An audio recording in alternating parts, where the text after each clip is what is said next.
Olá pessoal, tudo bem? O assunto de hoje é o presidente Bolsonaro e as pesquisas de opinião.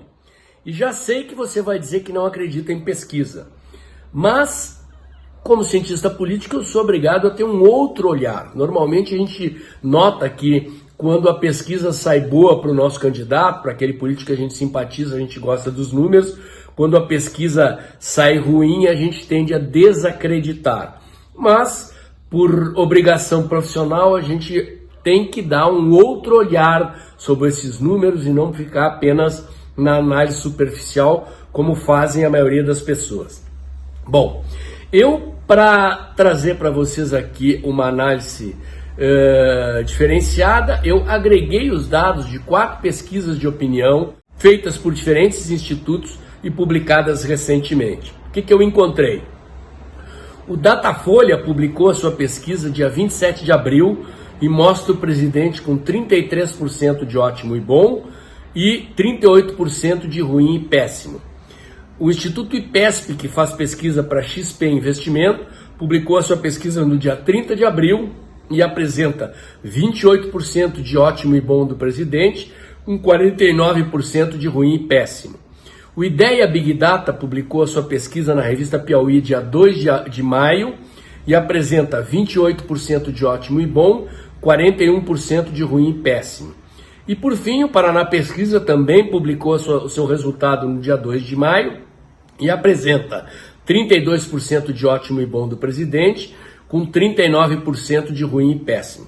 Então vocês observem aqui que eu desprezei o desempenho regular. Por quê? Porque eu quero me fixar aqui em aprovação e desaprovação. E há uma coincidência aqui nos números. Então, a variação, considerando a margem de erro entre os diferentes institutos, considerando que são pesquisas diferentes, com metodologias diferentes, com perguntas diferentes, feitas em datas diferentes, são números aproximados.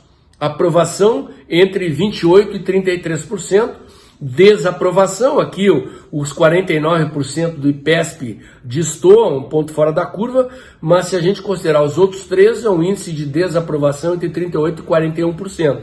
Vocês veem que são números próximos, né? Por que isso aqui é importante?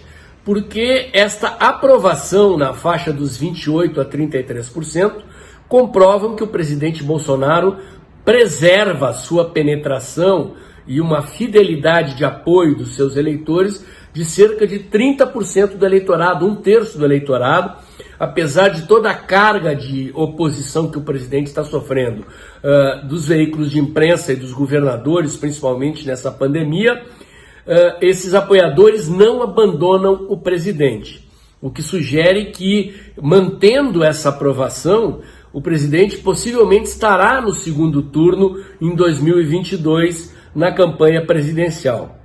Por que os índices de desaprovação são importantes?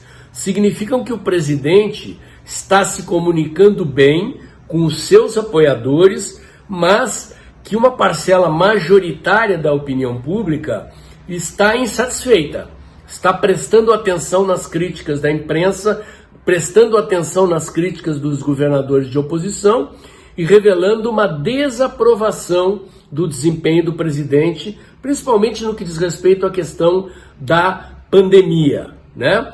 Então, por que isso aqui é importante? Porque a experiência mostra que se um índice de desaprovação se preserva no tempo, né, e não há por que imaginar que a oposição vai parar de bater no presidente, a imprensa vai parar de bater no presidente, existe um risco, não quer dizer que vai acontecer, mas existe um risco de que lá na frente o presidente veja os seus apoiadores abandonando, né? Não quer dizer que vai acontecer, repito, é um risco e talvez o presidente devesse prestar atenção na sua comunicação para tentar melhorar o seu desempenho nessa parcela majoritária de eleitores que hoje o desaprova e reforçar o seu apoio junto aos seus seguidores.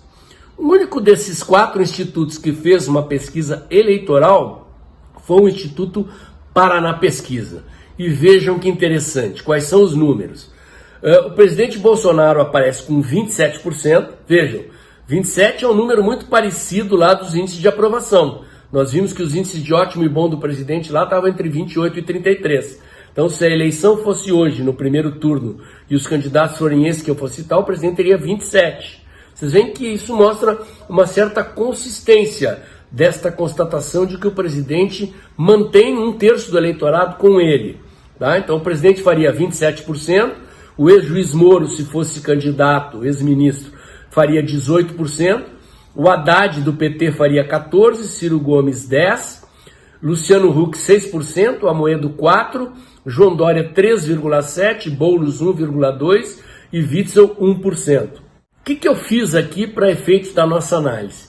Eu somei o desempenho do presidente Bolsonaro, do ex-ministro Moro, do Luciano Huck e do Amoedo e encontrei o número de 55% de manifestações de intenção de voto nesses candidatos somados.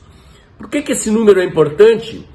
Porque esses candidatos são aqueles que são percebidos pela sociedade como sendo não políticos, ou antipolíticos, ou da nova política, certo? Eu sei que vocês vão dizer que alguns desses candidatos que vocês não gostam, né, são da velha política, mas eu estou falando aqui da maneira como eles são percebidos.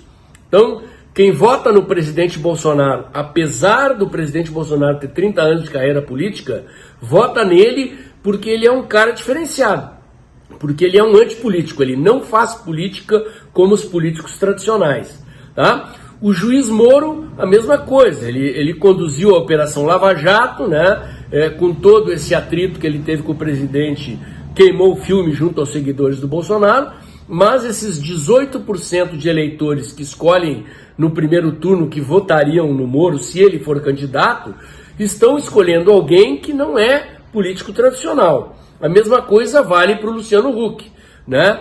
Ele não é um político, não tem carreira política, ele é um cara que vem da mídia e possivelmente, não acredito, talvez desista de novo, mas poderá ser candidato a presidente. O que eu chamo a atenção aqui é que quem responde na pesquisa que votaria no Huck está escolhendo alguém que não é da política tradicional.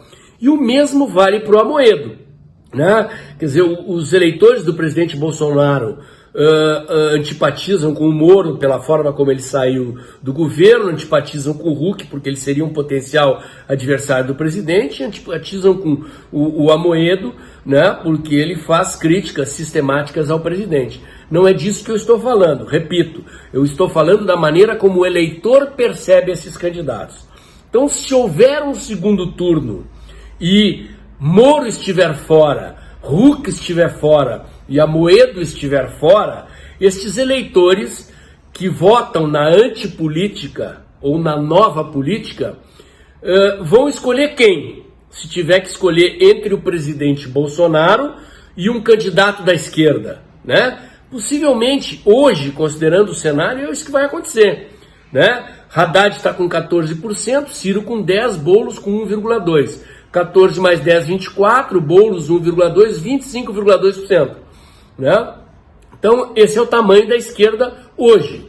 Né? Quer dizer, uma esquerda que já governou o Brasil, que já teve maioria, hoje está desse tamanho. Quer dizer, todos esses nomes são de políticos tradicionais. Haddad, Ciro e Boulos, além de ser políticos tradicionais, são políticos de esquerda.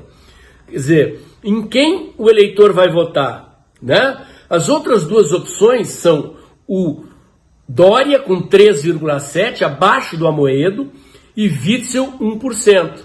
Isso aqui é um dado muito interessante, por quê? Porque o Dória e o Witzel estão na cara da mídia diariamente. O governador de São Paulo, ele faz coletivas diárias sobre o Covid-19 e essas coletivas são televisionadas pelas emissoras de televisão, aparecem nos vídeos, nos sites de notícia da internet, e eles estão batendo duro no presidente. Então isso revela o quê? Duas coisas.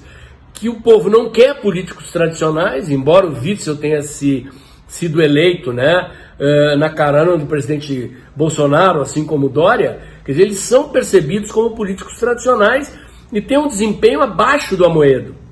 Então pode ser que as críticas que eles estão fazendo prejudiquem o presidente, ajude essa onda da mídia a desgastar o presidente junto à maioria do eleitorado, Mas na hora de escolher quem vai ser presidente do Brasil, o povo não quer saber desses caras, né? Então a esquerda tem lá o eleitorado de esquerda, somando aqui 25% do Boulos com o Ciro e o Haddad, você vai encontrar o tamanho da esquerda, né? A gente tem um terço que é de direita, um terço que é de esquerda, mas quem decide a eleição é o centro. Para onde é que vai o eleitor de centro? Se o eleitor de centro, somando, né, esses candidatos que fazem 55%, quer dizer, o presidente Bolsonaro, o Moro, o Huck e o Amoedo, né, revelam que o eleitor quer um antipolítico ou um candidato da nova política, eles vão ter que escolher ou o nome da esquerda ou o presidente Bolsonaro. Então, a probabilidade em se mantendo esses números, em se mantendo essa estrutura de jogo, com a maioria do eleitorado querendo um antipolítico, né, existe uma probabilidade de que esse eleitor, no segundo turno de 2022, se some ao presidente Bolsonaro, repetindo o que aconteceu na eleição de 2018. Então, vocês veem que a gente botando um olhar um pouquinho mais detalhado sobre os números, encontra coisas interessantes que muitas vezes o olhar leigo não percebe. Ok, gente? Espero ter trazido aqui uma contribuição aí para iluminar a reflexão de vocês e para a gente ver que, apesar de ter uma situação crítica aí de saúde na economia brasileira, as chances eleitorais do presidente Bolsonaro ainda são consideráveis, né? E cabe aos seus seguidores aí reforçar os empenhos de comunicação nas mídias sociais para tentar reverter esses índices majoritários de desaprovação que o presidente tem e garantir a presença dele no segundo turno de 2022. Ah, pessoal, mais um detalhe. O Facebook não está me deixando impulsionar conteúdos relacionados ao presidente Bolsonaro. Apareceu a palavra Bolsonaro, eles não deixam, eles rejeitam o impulsionamento. Então, a única maneira do meu vídeo chegar o mais longe possível é você compartilhando, comentando, curtindo e se inscrevendo no meu canal. Quando eu chegar a 1000 seguidores no meu canal do YouTube, o YouTube libera para eu fazer lives, ok? Então vamos lá, gente, vamos me ajudar a fazer esse vídeo chegar longe e o meu canal a crescer. Valeu!